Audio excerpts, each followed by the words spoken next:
I could bottle up this freedom feeling that I have from losing this grip on social media and the constant obsession with always posting, I would give it to you in a heartbeat. I want you to feel it too. So, because that's not possible, this video will just have to do. Hi and welcome back. Today I want to cover what I gained from leaving Instagram, TikTok, and Facebook. I've been off all three for over 2 years, and how it actually benefited my business and just my overall personal health. So if you've ever considered quitting social media, I think you should stick around for this video. You might find some things that actually are a bit surprising. I'm not demonizing social media. This is just my personal experience. So first off, straight away, I began to notice almost immediately just how uncomfortable I felt without having these icons to tap in on, click on, whenever I felt like bored, whenever I felt a little bit uneasy, anxious, sometimes depressed. This was like a very easy way for me to distract myself or look at something, so I didn't really have to feel certain emotions or acknowledge certain things that I was avoiding, even if subconsciously. So immediately felt a lot of uncomfortableness. Is that a word? I've heard people liken this to withdrawal from drug addiction, and as someone who's gone through drug addiction withdrawal, this isn't even in the same ballpark. Withdrawal, I can't even describe it in words. The closest words I think that would describe it would be an unrelenting, excruciating agony and pain, a sickness like I've never experienced. All parts of my mind and body were affected, all in different ways, all at the same time. Just horrendous. Absolutely horrendous. The withdrawal from social media pales in comparison, okay? I noticed it was a little alarming just how many times throughout my day of working I would click on Instagram or I would click on TikTok like on autopilot. I'm not really thinking about it. I grab my tablet and instead of clicking, Poshmark or eBay, I click one of those. And of course when it starts loading, I'm like, oh, I have to get off. And then I went through the process of completely trying to delete my accounts and struggling to even be able to do that on Instagram. I don't know if I ever deleted my profiles. I struggled to even be able to do that. Facebook, I was able to. Now, as several weeks went on, I noticed that things sort of started to shift. In my mind, I'd sort of like accepted this challenge that I'd given myself. I was no longer clicking on the icons accidentally. It was like in my mind, yes, we're doing this. I've gotten on board with it. And sort of as I was accepting this, I was starting to realize there were similarities between this unhealthy attachment I had to social media as when I had this addiction to the drugs. So I think there is something to social media addiction, technology addiction, these sort of things. I was becoming more aware of this unhealthy stronghold that these media platforms had over me, and that was a little shocking because I didn't particularly really enjoy Instagram or Facebook all that much. I did enjoy TikTok a lot. Instagram, it was like 50-50. But what I didn't enjoy about Instagram was it was over-filtered to the point like I don't even really know what I'm looking at. But my brain is subconsciously comparing because that's how we're built, as humans. And so a lot of times I would get off the platform and feel worse. Like in my head, a lot of times I said, I'm on here for my business. So many people, like the books I was reading, the YouTube videos I was watching. I think this might have been my Gary Vee phase, as well as many other sort of like personalities and successful business owners who are putting out their 2 cents on like social media and the power of it. If you're a business, you need to be on this, post as regular as possible, do quality content. And I wasn't hearing anything about like successful businesses that aren't on social media, and they're doing perfectly well, if not better than the ones that are on social media. So I was thinking, I was doing this for my business. Sure, I didn't love it, but it had become a part of my routine. So when I finally decided to get off of it, I had a little bit of uncertainty. Like, is this going to affect how I'm able to do business? Am I going to become like silent in the world of like online business? Nobody will be able to find me. I just had like doubting thoughts about that. Then there was good that went with kind of the bad of not being on there. A really big one for me on a day-to-day basis that has improved is I feel so much more intense, like fully immersed in moments. And I didn't think I was bad at this. Like, I actually, even my therapist said I was good at being present and appreciating the present.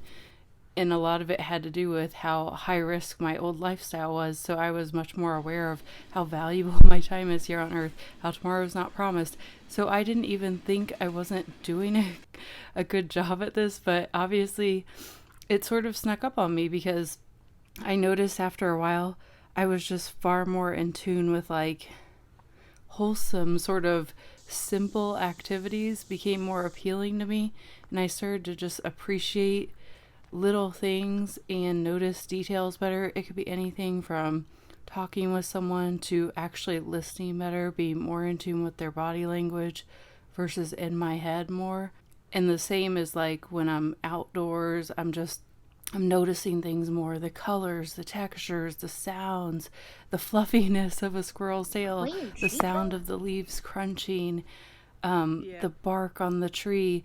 I see everything more clearly and I appreciate it so much more. And it sounds silly to say, but I cannot express enough how this is such an improvement versus before. I was there, but a lot of times my mind was sort of jogging over things, and so I was there, but I wasn't fully there as much. I hope this makes sense. I hope I'm getting this across. So it forced me to look inward more, and also if I didn't want to just go inward, it forced me to do things like go find books. Like, I found myself going to the library, and I still do regularly go to the library now, and Nico enjoys it too. I'm looking for books on my interest and things that I would like to learn more about. So lately it's been about like financial, how to be better with my money, how to be smarter about money, how to learn about investing, how to learn different techniques when it comes to handmaking, upcycling, also just marketing in general, because I'm horrible at that. So these are sort of things that I can learn about by reading. And then it forced me to do and experiment more and sort of consume less, which overall was so beneficial because I found myself less comparing to other businesses and what they were doing. It forced me to think about what was I getting from the different platforms and how could I get it elsewhere, or do I need that at all? It made me want to learn again about like what happens in our brains with dopamine, serotonin, oxytocin, endorphins, and how social media was playing a role with my brain and consuming it, like over consuming it in the way that it was. So I think the quickest way to get into that is just to define like what is dopamine right now. So dopamine is a neurotransmitter. It's like a messenger. It takes messages from your nervous system into different parts of our body. So it also helps us feel pleasure. It has a huge impact on our reward system. So we do something that gives us pleasure. We remember that. We want to do that again. That's giving us a lot of dopamine. It feels good. The thing is, like, when we do things, dopamine is a natural thing that we produce. But when we do things like cocaine or methamphetamine, we are sending such an influx of dopamine that it robs us of the ability to naturally produce the dopamine. Of those chemicals, I'll focus on dopamine for this video, but basically like the things that happen inside our brain, it is very complex, but it's also very powerful to learn more about it because we can influence what all is happening there. And then when we're doing things like over consuming social media, that can sort of have the same effects as taking a huge influx of cocaine or meth. I don't think it will be as extreme. I could be wrong though. But what happens is like, then you need more. You need more to feel the same way. In addiction, this is called tolerance. But with social media, it's a little more sneaky because these social media platforms, they're not inherently bad, or it's not to say that people can't use them in moderation. I think I'm in the majority in this case. I think a lot of people aren't using it in moderation and we're being fooled into believing we are. But those little increments, those 2 minutes to think of a post, a few minutes to edit, to write the post, then to look at the other posts that are on there, to watch a video, to do this, to do that, to make a video alone takes me 6 hours. I enjoy that, so I keep that. But to watch other videos for 3 hours a day, I don't need that. And at one point, I probably was consuming at least 3 hours total on all platforms, YouTube included. So that adds up, and I value my time, so I choose not to do that now. I don't want to come off like I'm extra virtuous and I'm up here on this pedestal and I'm so much better than everybody else that does this, because I'm not. I indulge in stuff. You know, I have a problem with food. That's a constant thing I have to work on. I still work on it with YouTube. It's still a struggle. I mean, just because I got rid of those 3 platforms, it doesn't mean that I think I'm better than anybody. I just get excited about stuff and I like to share it if it's something that helped me. We all have our own way, like what works for us and what doesn't. And for people like, for instance, my brother, he does not have any problem with social media. Like, it's of very little interest to him. There's plenty of other people like that. Just for some of us, we gravitate more towards it, even if we think we don't really like it that much. We spend a lot of time on it. And here's where YouTube comes in. I also noticed I was consuming YouTube more now that I wasn't on social media. And it was becoming sort of like how I built the tolerance to drugs. I was finding myself click on a video and then watch for like less than 2 minutes, and I'm like, clicking on another video. No, that's not the video I want. I want this video. Which one's going to be better? Like, and then I would watch a video that I finally settled on, and then I would want to watch another, even though I told myself I was only going to watch 15 minutes. Then I'm on for 30. And then maybe I'm on for a whole hour. So I noticed I was using that in a way that was becoming unhealthy. So I had to take a little break from that. I took almost an entire summer off from YouTube. That felt great. I had that extra time to connect with my family and not to be constantly feeling the urging to document and come up with videos and content. It was very freeing. And because I had these similar feelings when I was using TikTok, I quickly kind of noted when I got off YouTube for that little period of, okay, I'm not going to go on there for a while and let's see how I feel. The sort of numbness and the demotivation, the depression lifted, and I was again feeling motivated, feeling more like I was coming up with ideas naturally. It was more of an organic, creative process. But where I missed YouTube was so much. I go on there to get tutorials, so it forced me to just kind of see, could I do this on my own? And if so, if I need to, I get a book on it and learn that way. And then when I decided to come back on YouTube, let myself watch videos again because I knew that wasn't going to be sustainable for me. I did decide to stay off Facebook, Instagram, TikTok. I'm not going back. I don't miss them. And I don't believe my business is suffering in any way for me not being on them. I choose to go on YouTube because I enjoy it more. The pros outweigh the cons. For the others, the cons outweigh the pros. So, but I give myself more of a strict regulation now with consuming the videos, like maximum 2 hours a week, ideally 1.5 hours. And then I also right now have myself on, I don't watch traditional TV, but every week I do every week I do one movie at the end of the week. That's what I'm sort of testing out now, and that's what I like, but I think it will change. And the idea of this video is not that I have to set all these rules and follow all these things, but it's more that I can be aware of how I'm consuming, what I'm consuming, why I'm consuming it, and then I can be more intentional with how I'm spending my time, because that's something I wasn't doing before, and I think that's made the biggest difference for me with this challenge. I didn't touch on Pinterest, so I'll keep it very brief. Pinterest, I never overused, so I continue to use that one. I use it to do research and basically just to save ideas that I want to come back to. When I see something that inspires me, I save it onto a board. I also use it to do sort of thrift list, but like a visual thrift list. And then I also post on there, which I post whenever I want, but I don't make myself post. So Pinterest is very casual, very go on whenever. Not very consistent on Pinterest, and that's okay. And that's fine with me.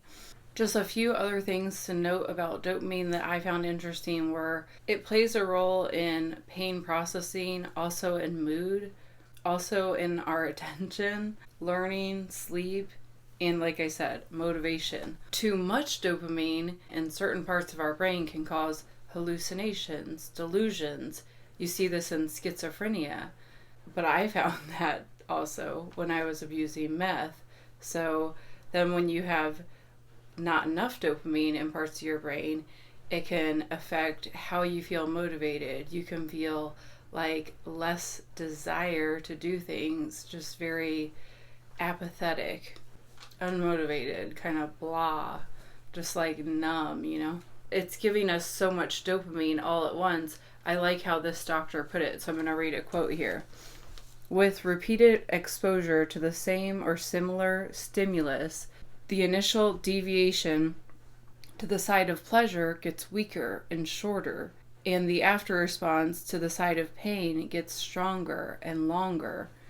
So I definitely felt that when I was building up a tolerance to injecting drugs. It was like the pain was far outweighing the pleasure. This is a time when in my head I kept kind of going back and forth, like almost arguing within myself, like, what are you doing? The drugs have turned on you, like this isn't working anymore. And I could not understand why. It's just that doctor puts it so beautifully there. It makes sense. It's all within how our brain functions and also our pain pleasure systems. And it's very interesting to learn this stuff, because the good news is, just like we can cause this sort of damage in these areas, with abstinence for at least 30 days at a time, in a 30-day period, your brain can make a lot of progress in sort of adapting and readjusting to, I'm no longer taking this drug or this source of dopamine that I've decided is unhealthy for me, and it sort of starts to recalibrate it, for lack of a better word. And I think that's why when you go to treatment for drug abuse, you have that 30-day inpatient stay, and then they extend it as needed. But if you don't feel any better during that initial period, that's good information, because that's telling you there's something else that is like the source of why you're using said item to feel better. You're not getting to the source of it. You're not getting to the root of it. So like in my case, just taking the drugs away, just take the alcohol away, just take the social media away, just take this away.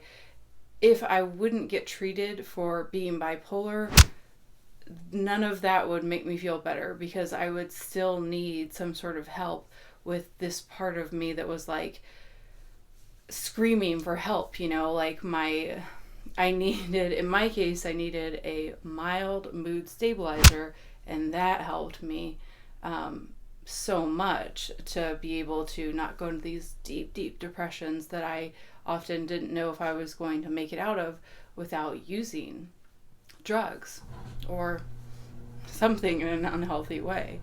I wanted to share that because I've shared it in a very far past video, but that was one of the most profound things I learned in my recovery from drugs. Sorry, I know this is supposed to be about social media, but there are some similarities between this dopamine, the pain, pleasure, and all that. So I can't help but sometimes go to drug addiction. But yes, I found that to be very empowering when I learned that, because it's like, I'm not having a moral failing. I need to do some work here. Like, I need to do things that give me a shot at healing, especially because I was heavy on those substances that were just flooding my brain with dopamine. So of course, when I came off them, it felt like I was gonna die if I didn't get it again. Back to the social media element. So after I'd been on for a significant period, I couldn't tell you at this point, it must have been 3 months in or something. It felt like a really long time at that time. I noticed I was having more periods of silence and built-in time that was just quiet. I could be at peace with my own thoughts. I wasn't having so many people and like just overall distractions sort of competing for my attention whenever I would click on one of those icons. I was sort of freed from that. It felt good. I was starting to feel empowered because of this new like sort of time with myself more and with the tablet, the device less. I felt a lot more clarity in my thoughts, and I felt more confident in what I could do without social media. I naturally let my mind release a lot of worries, concerns, and just kind of nagging thoughts swirling about in my head. So I gave myself this more lighthearted feeling. I was taking something and lifting it off of my mind, and that was a very liberating feeling, and one that I didn't expect would come of it.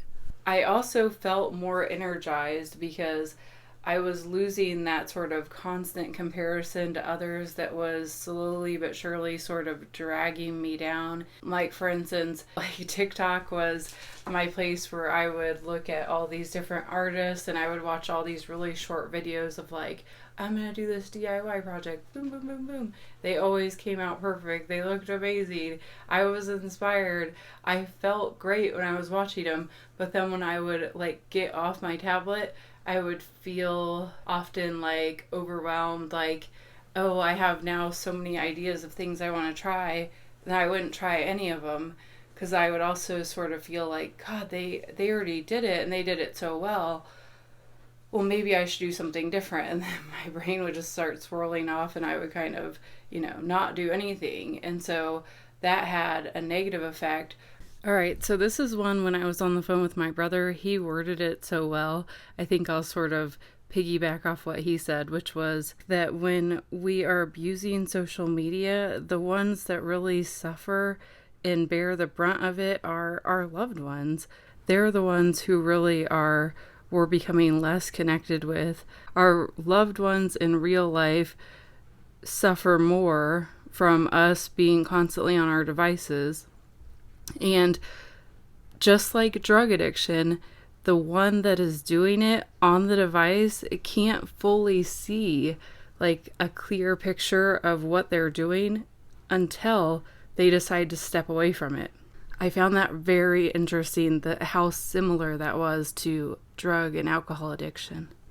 Like when I had a drug problem, a drinking problem, even this with the technology, I knew on some level, yeah, like I'm using it too much, this doesn't feel good, I'm suffering consequences, but there are little hints of things here and there. But until I stepped away and had that period of abstinence for 30 plus days off all these examples, I couldn't clearly see. I couldn't clearly see how bad the problem was. And that's why I cannot encourage you enough, if you're considering, especially actually if you consider that you don't have a problem, especially do it then, because I didn't think I had that big of a problem. And I really didn't think I had a problem at all with social media, just that I was using it too much, like not a big deal. It kind of was. It made a big deal when I quit. It made such a big deal. It made such a big improvement. I think this was a natural progression. So I just started to come up with different ways to get that dopamine. I wanted to feel good. I wanted to build that into my everyday. I didn't want to feel every day like I was missing out on something or like something had been taken from me. I wanted to focus more on what can I do now that this is no longer a thing. So sort of focus on what could I do to feel better. So I noticed I would go thrifting to feel better. And that would have positive and negative effects. Sometimes I would come back and after I unloaded everything, I would feel worse. So I kind of made a note of that. Why do I feel worse? Well, it was often if I spent over the amount I told myself I would spend, I felt worse. Or if I purchased things that were more impulsive and not really on my thrift list, or things that were going to benefit my business all that much, they were more just like, I really like them, they're affordable, so I purchased them, versus paying more for something that would be far more beneficial to either me, my household, or my business. And so that was sort of the differentiation there. Did I say that word right? And then another thing I did to feel better was reading. I got back into reading, which I mentioned. I was more consistent with my workouts. I did turn to food a bit for dopamine, which I'm still working on, and we'll get a little bit into that in maybe a few more numbers down. I almost forgot the other thing I did to get the dopamine. I would make things. So upcycle and handmade. And this was interesting because it was time consuming, but I didn't have that sort of drop after. I still felt good after I made the item. And how our pain, pleasure, reward system works is our body likes to keep that balance. She writes, here's the important thing about the balance. It wants to remain level, that is, in equilibrium. It does not want to be tipped for very long to one side or another. Hence, every time the balance tips towards pleasure, powerful self-regulating mechanisms kick into action to bring it level again. These self-regulating mechanisms do not require conscious thought or an act of will. They just happen like a reflex. Once the balance is level, it keeps going, tipping an equal and opposite amount to the side of pain. We experience pleasure. It's followed eventually by experiencing pain. Our body, mind, whatever, likes to keep that balance. So it's natural to, when you're feeling really good, at some point you're going to not feel so good. You can't feel really good forever, and that's how we're wired. So that was kind of important to realize as well, because I couldn't expect every day to be great. Even though I was doing things that I felt would benefit me in the long term, there were still a lot of things that I had to overcome that I was prone to still overdoing. So with the overeating or just having unhealthy eating habits in general, and same with shopping, it's like a continued thing. I think those are the two I struggle most with and will continue to have to try. I'm testing and trying things out. I've done a no buy for the shopping. I've set specific budgets and broken them. For the eating, I continue to focus on certain elements like what I've talked about before: more protein, more water, quality protein, less sweets. But then I still continue to struggle with overeating foods I really enjoy. I'll just sort of, as I go along, just sort of tweak things, try this, see what works, see what doesn't. But I still I still have so much to figure out in those areas. Being off the social media, I couldn't help but notice myself kind of overdoing it in certain categories, whereas before I think I was just doing stuff and not really thinking about it. I was becoming more aware of what I did and how I did it. Why do I like dessert so much? How much do I eat dessert? How often do I eat dessert? Am I overdoing it in the fats department? Am I not eating enough protein? How much water am I drinking? Also, am I over exercising? Is this why I have little to no cartilage left in my knee, now my back? So it was bringing a lot of things into front and center that before I was kind of just like not paying a lot of attention to. I was also more in charge of how I wanted to spend my money because I was being less influenced with all these things being flashed in front of me, because there's influencers, but there's also targeted ads. And the more time I took away from all of my devices, just the less targeted ads I was subjected to, and people. And I'm not saying maliciously, but sort of putting things in front of you, enticing you to buy them because they love them so much. And oftentimes that's how they make their income, is by selling to us. But I was just exposed to that far less. So I was able to not even think about spending money on things that I didn't know about, right? After making these observances, I couldn't help but feel what I've definitely felt for a long time to be true, that these connections online are fooling many of us into believing that they're real. These connections that we have online, for the most part, the vast majority of them are just simulating a real connection, but they're not giving us that same fulfillment of being with someone and them really knowing you, more about you than just what you're posting or just what you're talking about online. But I think so many of us are falling in that trap of thinking like these are real connections online. And I believe the majority of them, what we're experiencing, is made to feel and trick us into believing it is a real connection. But that's not really the best use of our time and energy here on earth, is to be in the world, with people, connecting in a more meaningful way. That's my take on it. The reason I wanted to put this video out, one of the main reasons, is I want it to spark curiosity in other people, that if I just ghosted on my social media accounts, would anyone notice? And a few people did notice, and that gave me good information, and it will give you good information if you do the same, because you might be shocked at how many people don't notice at all. Or they make one comment and they never revisit, like ask you how you are, check in with you, call you, text you, anything. And the people that do, they should stand out to you as the rare few that are probably the closest to you, or maybe they want to be, or they're the most thoughtful, or they're the most genuine. In any case, I didn't notice these things or really make these observances and gain these new insights until I stepped away from it. And you might be surprised at how a 30-day challenge can quickly turn into a 60-day, and then maybe a 3-month and a 6-month, because you start to realize that you feel better without it. At least I did.